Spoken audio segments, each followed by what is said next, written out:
ಸಂಪತ್ತು, ವೈಭೋಗ ಸ್ಥಿರ ಅಲ್ಲ. ಅದು ಒಂದು ಕಾಲದಾಗ ಇರ್ತದೆ, ಒಂದು ಕಾಲದಾಗ ಇಲ್ಲದಂತಾಗ್ತದೆ.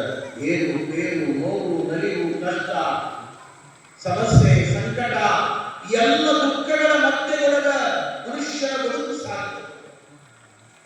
ಅಸ್ಥಿರಂ ಧನ ಯೌವನೆ, ಯೌವನದೊಳಗ ನೋಡ್ಬೇಕು, ನಾ ಹಿಂಗ ಇರ್ತೀನಿ ಅಂತಿರ್ತಾನ. ಯೌವನದೊಳಗ ನಾ ಹಿಂಗ ಇರ್ತೀನಿ ಅಂತಿರ್ತಾಳ. 5 ನಿಮಿಷಕ್ಕೊಮ್ಮೆ ಒಳಗೆ ಹೋಗಿ ಕನ್ನಡಿ ಉಂಟು ಮಾರಿ ನೋಡ್ಕೊಳ್ತಾರ.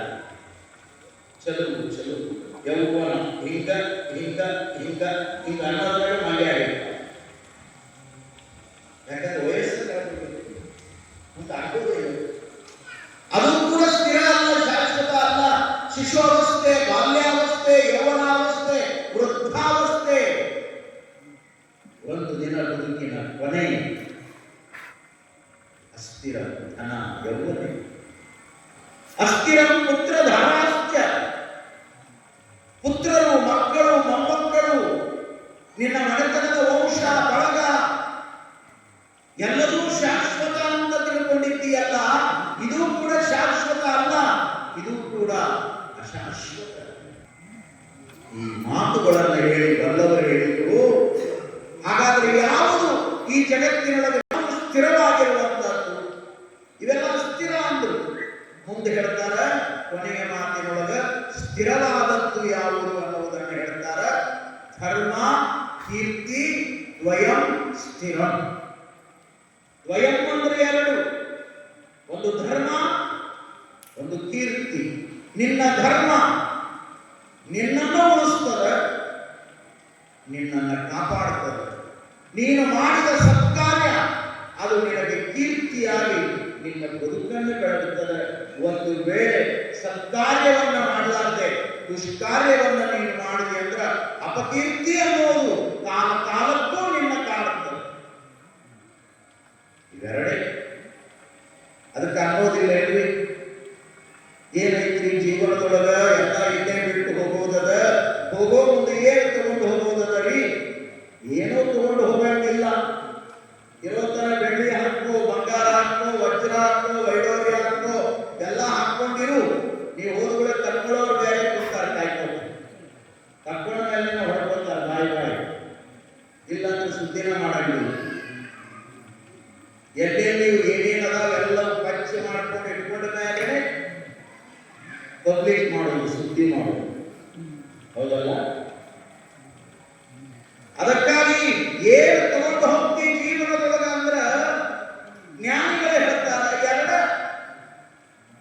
ಮೂರನೇ ತಗೊಂಡು ಹೋಗಾಕ ಈ ಜಗತ್ತಿನೊಳಗ ಚಾನ್ಸೇ ಇಲ್ಲ. ಯಾರು ಇಲ್ಲ, ಅವ್ರು ಯಾರೇ ಇಲ್ಲ. 2 ತಗೊಂಡು ಹೋಗಾಕ ಬರ್ತದೆ. ಏನ್ರಿ ಅಪ್ಪ ಹೇಳೇ ಬಿಡ್ರಿ, ಮತ್ತ ನಾವು ತೆಗೆದಾರ ಇಟ್ಕೋತೀವಿ ತಗೊಂಡು ಹೋಗೋ, ತಗೊಂಡು ಹೋಗಲಾರ್ದು ಇಲ್ಲೇ ಬಿಡೋಣ. ತಗೊಂಡು ಹೋಗೋದು ಮಾತ್ರ ತೆಗೆದಿಟ್ಕೋತೀವಿ. ಏನು ಇಟ್ಕೋಬೇಕು ಹೇಳ್ರಿ? 2, 2 ಒಂದು ಚಲೋ, ಒಂದು ಕೆಟ್ಟ. ಹೋಗೋ ಮುಂದೆ ಏನ್ ಬರ್ತದೆ ನಮ್ ಕೂಡ ಅಂದ್ರೆ ಮಣ್ಣು ಕೊಡಾಕ ಬಂದವರೆಲ್ಲ ಮಣ್ಣು ಕೊಟ್ಟು ಗಿಡದ ಕೆಳಗೆ ನಿಂತಾಗ ನಂತಿರ್ತಾರ. ಬಾಳ ಚಲೋ ಇದ್ದ, ಊರಿಗೆ ಉಪಕಾರ ಮಾಡ್ತಿದ್ದ, ಧರ್ಮವಂತಿದ್ದ, ಪುಣ್ಯವಂತಿದ್ದ, ತಂದೆ ತಾಯಿಗಳನ್ನು ಮಾತ್ರ ಬಹಳ ಚಂದ ನೋಡ್ಕೊಳ್ತಿದ್ದ, ಬಹಳ ಚಂದ ಎಲ್ಲರೂ ಕೂಡ ಮಾತಾಡ್ತಿದ್ದ. ಚಲೋ ಚಲೋ ಚಲೋ. ಇದೊಂದನ್ನೇ ತಗೊಂಡು ಹೋಗೋದಲ್ಲ, ಮಾಡಿಕೊಂಡು ಹೋಗೋದು. ಅದು ಅವ್ರು ಸುಗಾಡಿ ದಾಟಿ ಕೊಡ್ತಾರೆ, ಇಟ್ಟು ಮಾತಾಡಿ ಬಂದು ಬಿಡ್ತಾರೆ.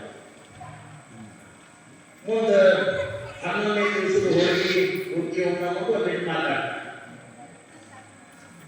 ಹೌದಲ್ರಿ? ಇದು ಒಂದು ಚಲೋ ಚಲೋ, ಬಹಳ ಚಲೋ ಇರಬೇಕು ಅಂತ. ಇನ್ನೊಂದು ತಗೊಂಡು ಹೋಗೋದು ಕೆಟ್ಟ. ಏನ್ ಕೆಟ್ಟ ಸುಮಾರು ಇದ್ದಲ್ರಿ.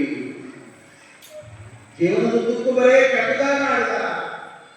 ಮನೆಗೆ ಚಲೋ ಮಾಡಲಿಲ್ಲ, ಮನೆಯಾಗಿರೋರಿಗೆ ಚಲೋ ಮಾಡಲಿಲ್ಲ, ಓಣಿಗೆ ಚಲೋ ಆಗಲಿಲ್ಲ, ಊರಿಗೆ ಚಲೋ ಆಗಲಿಲ್ಲ. ಏನ್ ಕೋಡಿ ನೀರು ಹುಟ್ಟಿದಾಗ ಸಾಯ್ಬೇಕಾಗಿತ್ತು ಹಿಂಗಂತ.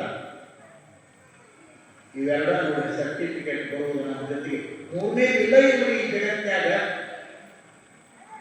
ಈ ಎಲ್ಲ ವಿಧಿಕರ್ಮದ ಮಾತುಗಳನ್ನು ನಿಮ್ಮ ಮುಂದೆ ಯಾಕೆ ನಾನು ಬಿಚ್ಚಿಡ್ತಾ ಇದ್ದೇನೆ ಅಂದ್ರೆ, ವಿಧಿಯ ಆಟದ ಮುಂದೆ ನಾವೆಲ್ಲರೂ ಕೂಡ ಶರಣಾಗಲೇಬೇಕು. ಕುದುರೆ ನೀನ್ ಪಯಣಿಗ, ಮದುವೆಗೋ ವಸಣಕೋ ಹೋಗೆಂತ ಕಡೆ ಹೋಗು. ಟಾಂಗ ಜಟಕ ಗಾಡಿ ಹೊಡೆಯುವಂತ ವಿಧಿ ಸಾಹೇಬ ಮಾಲೀಕ ನಿನ್ನನ್ನ ಮದುವೆ ಕಡೆಯೂ ಕರ್ಕೊಂಡು ಹೋಗ್ಬೋದು, ಇಲ್ಲ ನಿನ್ನನ್ನ ಮಸಣದ ಕಡೆಯೂ ಕೂಡ ಕರ್ಕೊಂಡು ಹೋಗ್ಬೋದು. ಹೋಗೆಂತ ಕಡೆ ಹೋಗು. ಪದ ಖುಷಿಗೆ ನೆಲವಿರುವುದು ಕೊನೆಗೆ ಕಾಲು ಜಾರಿ ಬಿದ್ರ ಬದುಕಿನ ಕೊನೆ ಆದ್ರ ಏನು ಸಿಗ್ತದಂದ್ರ ನೀ ಏನು ಬಿದ್ದಿರ್ತೀಯ